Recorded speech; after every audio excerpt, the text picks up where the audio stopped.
Dans le Lot, les faits de violence intrafamiliale ont connu une hausse significative ces dernières années. Pour enrayer ce phénomène, le parquet de Cahors fait preuve de la plus grande fermeté dans ce type de dossier. C'est le cas pour les 2 affaires de menaces de mort sur ex-conjoints jugées cet après-midi par le tribunal correctionnel. 2 affaires pour lesquelles le procureur a requis un jugement en comparution immédiate.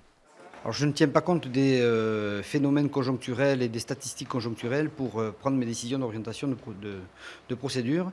Je tiens compte de la dangerosité des personnes, de leur enracinement dans la délinquance éventuellement, de l'impact que les faits ont pu causer sur les victimes et uniquement de ces éléments-là.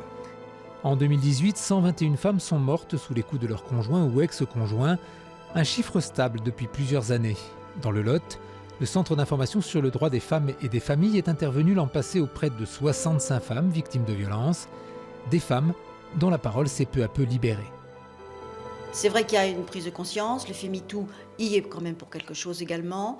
Nous avons également évidemment une ministre qui est Mme Djaba, qui est très active de ce côté-là et qui a, je crois, quand même fait beaucoup pour cette problématique et ce thème. Dans les 2 affaires jugées cet après-midi, le tribunal a prononcé une peine de 6 mois de prison avec aménagement sous bracelet électronique pour le premier prévenu, 4 mois avec sursis pour le second, évitant sans doute un risque de féminicide.